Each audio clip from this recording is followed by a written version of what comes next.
Welcome to my channel. ನಮ್ಮ ಚಾನಲ್ಗೆ subscribe ಮಾಡ್ಕೊಳ್ಳಿ. ಭಾಗ್ಯಲಕ್ಷ್ಮಿ ಗುರುವಾರದ ಪೂರ್ತಿ ಸಂಚಿಕೆಯಲ್ಲಿ ಏನಾಗುತ್ತೆ ಅಂತ ಈ ವಿಡಿಯೋದಲ್ಲಿ ನೋಡೋಣ. ಭಾಗ್ಯ ತುಂಬಾ ಬೇಜಾರು ಮಾಡಿಕೊಂಡು ಅಳ್ತಾ ಇರ್ತಾರೆ. ಅಯ್ಯೋ ಬೆಳಗ್ಗೆ ಆಗೋಗಿದೆ, ಅತ್ತೆ ಮಾವಂಗೆ ಕಾಫಿ ಕೊಡಬೇಕು, ಬಿಸಿನೀರು ಕೊಟ್ಟು ತಿಂಡಿ ರೆಡಿ ಮಾಡಬೇಕು, ಹಾಗೆ ಗುಂಡಣ್ಣ ಮತ್ತು ತನ್ವಿಗೆ ಬಾಕ್ಸ್ ಕಟ್ಕೊಡ್ಬೇಕು. ಏನು ಮಾಡಲಿ, ಟೈಮ್ ಆಗೋಯ್ತು, ಇವ್ರಿಗೆ ಬೇರೆ ಬಾಕ್ಸ್ ಬೇರೆ ಕಟ್ಟಬೇಕು ಅಂತ ಭಾಗ್ಯ ಯೋಚನೆ ಮಾಡ್ತಿರ್ತಾಳೆ.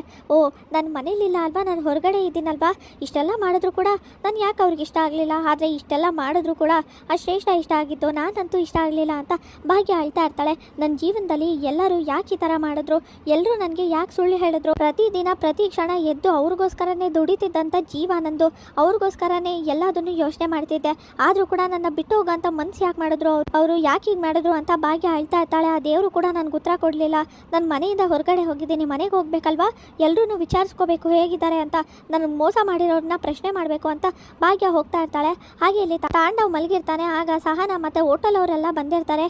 ಏನಿದು ಇಷ್ಟು ಬೆಳಗ್ಗೆ ಬಂದು ನಿಂತಿದ್ದೀರಾ, ಓ ರಿವ್ಯೂ ಕೊಡ್ಬೇಕಾ, ತುಂಬ ಚೆನ್ನಾಗಿತ್ತು, ನನಗಂತೂ ತುಂಬಾ ಇಷ್ಟ ಆಯಿತು, ಶ್ರೇಷ್ಠನ್ ಕೂಡ ಇಷ್ಟ ಆಯಿತು, ಆಮೇಲೆ ಬನ್ನಿ ಬೇಕಾದ್ರೆ ಬರೆದು ಕೊಡ್ತೀನಿ ಅಂತ ತಾಂಡವ್ ಹೇಳ್ತಾನೆ.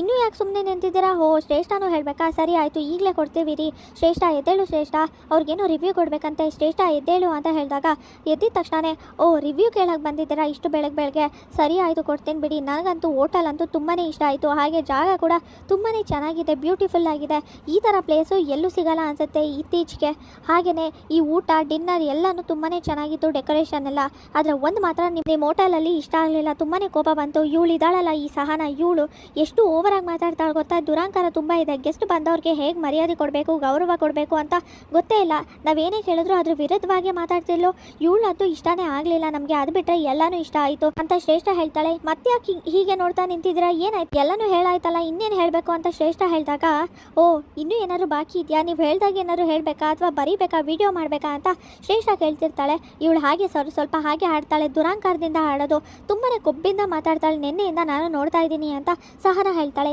ಯಾರಿಗೆ ಮಾತಾಡ್ತಾ ಇದ್ಯಾ, ನೋಡಿ ಹೇಗೆ ಮಾತಾಡ್ತಿದ್ದಾಳೆ ನಿಮ್ಮ ಮುಂದೆ ಅಂತ, ಇನ್ನು ಹಿಂದೆ ಹೇಗೆ ಮಾತಾಡಿರ್ಬೋದು ಯೋಚನೆ ಮಾಡಿ ಅಂತ ಓನರ್ ಹತ್ರ, ಹೋಟೆಲ್ ಓನರ್ ಹತ್ರ ಶ್ರೇಷ್ಠ ಮಾತಾಡ್ತಿರ್ತಾಳೆ. ಹಾಗೆ ಇಲ್ಲಿ ಭಾಗ್ಯ ನಡ್ಕೊಂಡು ಹೋಗ್ತಾ ಇರ್ಬೇಕಾದ್ರೆ ರೋಡಲ್ಲಿ ಯಾರೋ ರಂಗೋಲಿ ಹಾಕ್ತಿರ್ತಾರೆ. ಇದೇನೆ ಬೆಳಗ್ಗೆ ರಂಗೋಲಿ ಹಾಕ್ತಾ ನಿಂತಿದ್ಯಲ್ಲ, ಅಲ್ಲ ಬೇರೆ ಏನು ಕೆಲಸ ಇಲ್ವಾ ನಿನಗೆ ಅಂತ ಅವ್ರ ತಾಯಿ ಹೇಳ್ತಾರೆ. ಇನ್ನೇನಮ್ಮ ಇದೆ, ನನ್ನ ಗಂಡನ ಮನೇಲಿ ಕೂಡ ಇದೇ ಥರನೇ ಬೆಳಗ್ಗೆ ಎದ್ದು ರಂಗೋಲಿ ಹಾಕಿ ಅತ್ತೆ ಮಾವಂಗೆ ತಿಂಡಿ ಕೊಟ್ಟು ಕಾಫಿ ಕೊಟ್ಟು ಜೊತೆಗೆ ಮಕ್ಕಳನ್ನ ಸ್ಕೂಲು ಕಳಿಸು, ಇದೇ ಅಲ್ವಾ ನನ್ನ ಕೆಲಸ ಇರೋದು, ನನ್ನ ಗಂಡನಿಗೆ ಬಾಕ್ಸ್ ಕೊಟ್ಟು ಕಳಿಸು, ಅದಾದಮೇಲೆ ಆಫೀಸಿಗೆ ಕಳಿಸಿದ್ಮೇಲೆ ನನ್ನ ಕೆಲಸ ಏನಿದೆಯೋ ಅದನ್ನ ನೋಡ್ಕೊಳ್ಬೇಕು, ಅದೇನೇ ಇಲ್ಲೂ ಮಾಡ್ತಾ ಇದ್ದೀನಿ, ಅದರಲ್ಲಿ ಏನು ತೊಂದರೆ ಇದೆ ಅಂತ ಇಲ್ಲಿ ಮಾತಾಡ್ತಿರ್ತಾರೆ. ಇದನ್ನೆಲ್ಲ ನೋಡ್ತಾ ಆದರೂ ಸ್ವಲ್ಪ ನೀನು ಹುಷಾರಾಗಿರು, ನೀನು ಬದಲಾಗಬೇಕು, ನಿನ್ನ ಗಂಡನ ಮೇಲೆ ಒಂದು ಕಣ್ಣಿಡು, ಯಾಕಂದರೆ ಅವ್ನು ತುಂಬಾ ಬದಲಾಗಿದ್ದಾನೆ, ಯಾವಾಗಲೂ ಹೋಗೋದು ಯಾವಾಗಲೂ ಬರೋದು, ಮೂರತ್ತು ಫೋನಲ್ಲೇ ಮುಳುಗಿರೋದು, ಇದನ್ನೆಲ್ಲ ನೋಡ್ತಿದ್ರೆ ನಂಗೆ ಯಾಕೋ ಅನುಮಾನ ಬರ್ತಿದೆ ಅಂತ ತಾಯಿ ಹೇಳ್ತಾ ಇರ್ಬೇಕಾದ್ರೆ, ಅಮ್ಮ ನೀನೇನೋ ಏನೇನೋ ಮಾತಾಡಬೇಡ, ನಿನ್ನ ಅಳಿಯನ ಬಗ್ಗೆ ನೀನೇ ಅನುಮಾನ ಪಡ್ತಿದ್ಯಾ, ಅನುಮಾನ ಪಟ್ಟರೆ ಸಂಸಾರ ಮಾಡಿಕೊಂಡು ಜೀವನ ಮಾಡೋಕ್ಕಾಗೋದಿಲ್ಲ, ಸ್ವಲ್ಪ ಅರ್ಥ ಮಾಡ್ಕೊ, ಜೀವನನೇ ಹಾಳಾಗ್ಬಿಡುತ್ತೆ, ಅನುಮಾನ ಪಡಬಾರ್ದು ಯಾವತ್ತೂ, ನನ್ನ ಗಂಡ ಹಾಗಲ್ಲ ಅಂತ ಮಾತಾಡ್ತಿರ್ತಾರೆ. ಆಗ ನಾನು ಇದೇ ಥರ ಅಲ್ವಾ, ನನ್ನ ತಾಯಿ ಕೂಡ ಇದೇ ಥರನೇ ಹೇಳ್ತಾಯಿದ್ರು, ಆದರೂ ಕೂಡ ನಾನು ಅವ್ರಿಗೆ ಬೈದೆ ನನ್ನ ಗಂಡ ಹಾಗಲ್ಲ ಅಂತ, ಆದರೆ ನನ್ನ ಕೊನೆಗೆ ನನ್ನ ಜೀವನ ಹೇಗಾಗೋಯ್ತು ನೋಡು, ಇವ್ರ ಜೀವನನೂ ಹಾಗಾಗಬಾರ್ದು, ಅದಕ್ಕೆ ಇವ್ರಿಗೆ ನನ್ನ ಜೀವನದಲ್ಲಿ ಆಗಿರೋ ವಿಷಯ ಎಲ್ಲ ಹೇಳ್ತೀನಿ, ಇವರು ಎಚ್ಚರಿಕೆ ತೊಗೋಬೇಕು ಅಂತ ಅಂದ್ಕೊಂಡು ನೀವು ಅಂದ್ಕೊಂಡಿರೋದು ನಿಜಾನೇ, ಸಂಸಾರದಲ್ಲಿ ನಾವು ಅನುಮಾನ ಪಟ್ಟರೆ ಜೀವನ ಮಾಡೋಕ್ಕೆ ಕಷ್ಟ, ಆ ಸಂಸಾರ ಉಳ್ಕೊಳ್ಳೋದು ಇಲ್ಲ, ಆದರೆ ಅನುಮಾನ ಪಡೋವಂಥ ಪರಿಸ್ಥಿತಿ ಬಂದರೆ ಅನುಮಾನ ಪಡಲೇಬೇಕಾಗುತ್ತೆ, ಅದನ್ನು ನೆನ್ಪಿಟ್ಕೊಳ್ಳಿ, ಯಾಕಂದರೆ ಅನುಮಾನ ಪಡದೇ ಇದ್ದರೆ ಕೈ ಮೀರಿ ಹೋಗುತ್ತೆ ಎಲ್ಲದೂ, ಅದಕ್ಕೆ ಮುಂಚೆ ಯೋಚನೆ ಮಾಡಿ ನೀವೇ ನಿಮ್ಮ ಹಿಡಿದಕ್ಕೆ ತೊಗೊಳ್ಳಿ, ಇಲ್ಲಾಂದರೆ ಎಲ್ಲನೂ ಕೈ ಮೀರಿ ಹೊರಟೋಗುತ್ತೆ, ಎಲ್ಲನೂ ಕಳ್ಕೊಬಿಡ್ತೀರಾ, ನನ್ನ ಜೀವನ ಥರ ನಿಮ್ಮ ಜೀವನ ಆಗಬಾರ್ದು ಅಂತ ಭಾಗ್ಯ ಹೇಳ್ತಿರ್ತಾಳೆ. ಯಾರಮ್ಮ ನೀವು, ಯಾಕೆ ಈ ಥರ ಮಾತಾಡ್ತಿದ್ದೀರಾ, ಏನಾಯಿತು ಅಂತ ಕೇಳಿದಾಗ ನಾನು ಯಾರು ಅಂತ ಮುಖ್ಯ ಅಲ್ಲ, ಆದರೆ ನನ್ನ ಜೀವನದಲ್ಲಿ ಏನಾಗಿದೆ ಅನ್ನೋದು ಮುಖ್ಯ, ನಿಮ್ಮ ಜೀವನದಲ್ಲೂ ಆ ಥರ ಆಗಬಾರ್ದು, ಅದಕ್ಕೆ ಹೇಳ್ತಾ ಇದ್ದೀನಿ, ನನ್ನ ತಾಯಿನೂ ಇದೇ ರೀತಿ ಹೇಳಿದಾಗ ನನ್ನ ಗಂಡ ಹಾಗಲ್ಲ ಈಗಲ್ಲ ಅಂತ ತುಂಬ ವಾದ ಮಾಡ್ತಿದ್ದೆ, ಹಾಗೆ ಅವ್ರಿಗೇನೆ ಬೈತಾ ಇದ್ದೆ ನನ್ನ ಗಂಡ ಆ ರೀತಿ ಎಲ್ಲ ಮಾತಾಡಬೇಡಿ ಅಂತ, ಆದರೆ ಈಗ ನನ್ನ ಜೀವನದಲ್ಲಿ ಎಲ್ಲ ಅರ್ಥ ಆಗಿದೆ, ಸತ್ಯ ಗೊತ್ತಾದ ಮೇಲೆ ಕಾಲ ಮಿಂಚೋಗಿದೆ, ಕೈ ಮೀರೋಗಿದೆ, ಏನೂ ಸರಿ ಮಾಡೋಕ್ಕಾಗೋದಿಲ್ಲ, ಎಷ್ಟೇ ಮಾಡಿದ್ರು ಕೂಡ ಅಷ್ಟೇ ಎಲ್ಲ ವ್ಯರ್ಥ ಅಂತ ಭಾಗ್ಯ ಹೇಳ್ತಿರ್ತಾಳೆ. ಏನೇ ಮಾತಾಡ್ತಿದ್ಯಾ ಅಂತ ಶ್ರೇಷ್ಠ ಬೈತಿರ್ತಾಳೆ. ಹೌದು ನಿನಗೆ ಮಾತಾಡ್ತಾ ಇರೋದು, ಮರ್ಯಾದೆ ಇಲ್ಲದೆ ಇರೋಳಿಗೆ ಮರ್ಯಾದೆ ಕೊಟ್ಟು ಏನೇ ಆಗಬೇಕು, ನಿನಗೆ ಮರ್ಯಾದೆನೇ ಇಲ್ಲ, ನಾಚಿಕೆ ಇಲ್ಲದೆ ಇರೋಳು ನಿನಗೆ ಮರ್ಯಾದೆ ಕೊಡಬೇಕಾ ಅಂತ ಕೋಪ ಮಾಡ್ಕೊಂಡು ಸಹನ ಬೈತಾ ಇರ್ತಾಳೆ. ನೋಡಿ ಸರ್ ಹೇಗೆ ಮಾತಾಡ್ತಿದ್ದಾಳೆ ಅಂತ, ಅಲ್ಲ ನೀವು ಹೇಳೋಕ್ಕಾಗಲ್ವಾ, ನಿಮ್ಮ ಸ್ಟಾಫ್ಗೆ ಈ ಥರ ಮಾತಾಡ್ತಿದ್ರಲ್ಲ, ಸ್ವಲ್ಪನಾದರೂ ಬುದ್ಧಿ ಇಲ್ವಾ ಇವ್ರಿಗೆ ಅಂತ ಕೋಪ ಮಾಡಿಕೊಂಡು ನಾವು ಗೆಸ್ಟು ಹೇಗೆ ನಡ್ಕೋಬೇಕು ಅಂತ ಗೊತ್ತಿಲ್ವಾ ಅಂತ ಶ್ರೇಷ್ಠ ಹೊಡಿಯೋಕ್ಕೆ ಅಂತ ಹೋಗ್ತಾಳೆ. ಸಾಕು ನಿಲ್ಸೆ, ನನ್ನ ಮೇಲೆ ಕೈ ಮಾಡ್ತೀಯ, ಮಾಡೋದೆಲ್ಲ ಮಾಡಿಬಿಟ್ಟು ನೀನು ಎಂಥವಳು ಅಂತ ನನಗೆ ಗೊತ್ತು, ಅದನ್ನು ಬಿಚ್ಚಿಡೋಕ್ಕೆ ಅಂತಲೇ ಬಂದಿರೋದು ಅಂತ ಸಹನ ಹೇಳ್ತಾಳೆ. ಯಾರ ಮೇಲೆ ಅಮ್ಮ ಕೂಗಾಡ್ತಿದ್ಯಾ, ಅಲ್ಲ ಕಸ್ಟಮರು ಗೆಸ್ಟ್ ಥರ ಕಿಂಗ್ ಥರ ನೋಡ್ಕೋಬೇಕು, ನೀನು ನೋಡಿದ್ರೆ ಈ ಥರ ಮಾಡ್ತಿದ್ಯಲ್ಲ, ಗೆಸ್ಟ್ನ ಹೇಗೆ ನೋಡ್ಕೋಬೇಕು ಅಂತ ನಿಮ್ಮ ಹೋಟೆಲ್ ಅವ್ರಿಗೆ ಗೊತ್ತಿಲ್ವಾ, ಸ್ವಲ್ಪನಾದರೂ ಇವ್ರಿಗೆ ತಿಳಿಸಿ ಹೇಳಿ, ಇಲ್ಲಾಂದರೆ ಕೆಲಸದಿಂದ ತೆಗ್ದಾಕಿ ಅಂತ ತಾಂಡವ್ ಬೈತಾ ಇರ್ತಾನೆ. ಹೌದೌದು ಅವರು ಸರಿ ಇಲ್ಲ, ಆದರೆ ನೀವೆಲ್ಲ ಸರಿಯಾಗಿದ್ದೀರಾ, ನೀವಿಬ್ರು ನಿಜ ಗಂಡ ಹೆಂಡ್ತಿನ ಅಂದಿದ ತಕ್ಷಣನೇ ಶ್ರೇಷ್ಠ ಮತ್ತು ತಾಂಡವ್ಗೆ ಶಾಕ್ ಆಗುತ್ತೆ. ಏನು ಹೇಳ್ತಿದ್ದೀರಾ ನೀವು ಅಂತ ತಾಂಡವ್ ಕೇಳ್ತಾನೆ. ಹೌದು, ನಿಜಾನೇ ಹೇಳ್ತಾ ಇರೋದು. ನಿನ್ನೆ ರಾತ್ರಿ ಇವ್ರ ಹತ್ರ ತಾಳಿ ತೊಗೊಂಡು ಬನ್ನಿ ಅಂತ ಹೇಳಿದ್ರಂತೆ, ಮದುವೆ ಆಗಬೇಕು ಅಂತ. ನೀವಿಬ್ರು ನಿಜ ಗಂಡ ಹೆಂಡ್ತಿನ ನಿಜ ಹೇಳಿ ಅಂತ ಕೋಪ ಮಾಡ್ಕೊಂಡು ಹೇಳ್ತಾರೆ. ನೀವೇನೇನೋ ಮಾತಾಡಬೇಡಿ ಅಂತ ತಾಂಡವ್ ಹೇಳ್ತಾರೆ. ಆಗ ನಿಮ್ಮ ಬಾಯಿ ಹೇಗೆ ಬಿಡಿಸ್ಬೇಕು ಅಂತ ಗೊತ್ತಿದೆ ಅಂತ ಹಾಗೆ ಹೋಟೆಲ್ ಸೆಕ್ಯೂರಿಟಿನ ಕರೆಸ್ತಾರೆ. ಅದನ್ನ ನೋಡಿದ ತಕ್ಷಣವೇ ಶ್ರೇಷ್ಠ ಮತ್ತು ತಾಂಡವ್ಗೆ ಶಾಕ್ ಆಗುತ್ತೆ. ಅಕ್ಕ ನೋಡಿ, ಏನೇನೋ ಮಾತಾಡಬೇಡಿ. ಅಲ್ಲ, ಮನೆ ವಿಷಯ, ನನ್ನ ಮನೆಯವ್ರ ಬಗ್ಗೆ ಏನೂ ಗೊತ್ತಿಲ್ಲ, ಯಾಕೆ ಏನೇನೋ ಮಾತಾಡ್ತಿದ್ದೀರಾ?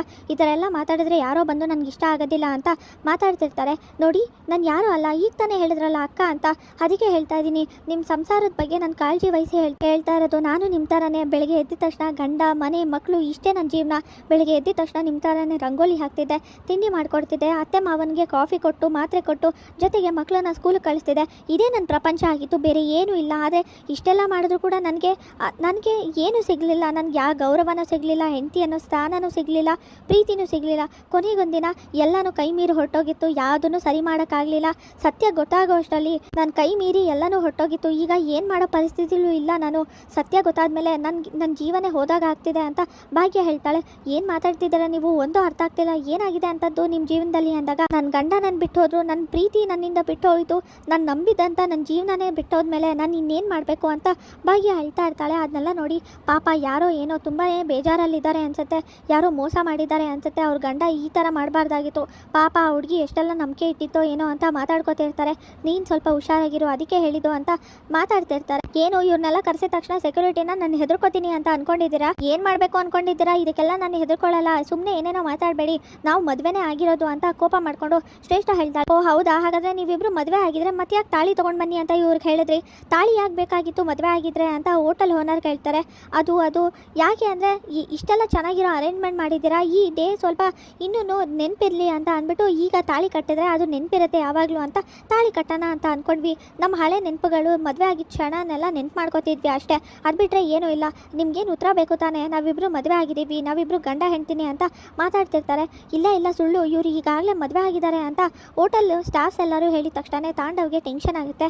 ಹೌದು, ಮದುವೆ ಆಗಿದ್ದೀನಿ, ಯಾರಿಲ್ಲ ಅಂತ ಹೇಳಿದ್ದು, ಅದು ಶ್ರೇಷ್ಠನ ಜೊತೆನೇ, ಸುಮ್ಮನೆ ಏನೇನೋ ಮಾತಾಡಬೇಡಿ ಅಂತ ತಾಂಡವ್ ಹೇಳ್ತಿರ್ತಾರೆ. ಇವ್ರಿಗಂತೂ ಮದುವೆ ಆಗಿಲ್ಲ, ಇದಂತೂ ನಿಜ ಅಂತ ಎಲ್ಲರೂ ವಾದ ಮಾಡ್ತಿರ್ತಾರೆ ಶ್ರೇಷ್ಠ ಮತ್ತು ತಾಂಡವ್ ಮೇಲೆ. ಆಗ ಸರಿ ಆಯಿತು, ನೀವಿಬ್ಬರು ಮದುವೆ ಆಗಿದ್ದೀರಾ ಅಲ್ವಾ, ಹಾಗಾದರೆ ತಾಳಿಯಲ್ಲಿ ನಿಮ್ಮ ಕುತ್ತಿಗೆಯಲ್ಲಿ ತಾಳಿಯಲ್ಲಿ ಕಾಣಿಸ್ತಿಲ್ಲ ಅಂದಾಗ ಅದು ನಾನು ಮರ್ತು ಹಾಗೇನೆ ತೆಗ್ದಿಟ್ಟು ಬಂದಿದ್ದೀನಿ, ರೂಮಲ್ಲಿದೆ ಅಂತ ಶ್ರೇಷ್ಠ ನಾಟಕ ಮಾಡ್ತಿರ್ತಾಳೆ. ಇವಳು ಹೇಳ್ತಾ ಇರೋದೆಲ್ಲ ಸುಳ್ಳು, ಯಾವುದನ್ನು ನಂಬೇಡಿ, ಇವಳು ನಾಟಕ ಮಾಡ್ತಿದ್ದಾರೆ. ಇವರಿಬ್ಬರು ಸೇರಿಕೊಂಡು ರಾತ್ರಿ ಎಲ್ಲ ಮಾತಾಡಿದ್ನ ನಾನೇ ನನ್ನ ಕಿವಿಯಾರ ಕೇಳಿಸ್ಕೊಂಡಿದ್ದೀನಿ, ಹಾಗೆ ನನ್ನ ಜೊತೆನೇ ಮಾತಾಡಿ ಇನ್ನೇನು ಮದುವೆ ಆಗಬೇಕು ಅಂತ ಹೇಳಿದ್ದಾರೆ ಅಂತ ಸಹನಾ ಹೇಳಿದಾಗ ಶ್ರೇಷ್ಠ ಮತ್ತು ತಾಂಡವ್ಗೆ ಕೋಪ ಬರುತ್ತೆ. ಹಾಗೆಯೇ ಸೆಕ್ಯೂರಿಟಿ ಎಲ್ಲ ಅಡ್ಡ ಹಾಕಿರ್ತಾರೆ. ಇದನ್ನೆಲ್ಲ ನೋಡಿ ಇಬ್ಬರು ಸಿಕ್ಕಿದ್ವಿ, ಏನು ಮಾಡೋದು ಅಂತ ಯೋಚನೆ ಮಾಡ್ತಿರ್ತಾರೆ. ಇಲ್ಲಿಗೆ ಗುರುವಾರದ ಪೂರ್ತಿ ಸಂಚಿಕೆ ವಿಡಿಯೋ ಮುಕ್ತಾಯವಾಗಿದೆ. ಈ ವಿಡಿಯೋ ಇಷ್ಟವಾಗಿ ಲೈಕ್ ಮಾಡಿ, ಶೇರ್ ಮಾಡಿ, ಕಮೆಂಟ್ ಮಾಡಿ, ಹಾಗೆ ಸಬ್ಸ್ಕ್ರೈಬ್ ಮಾಡಿ.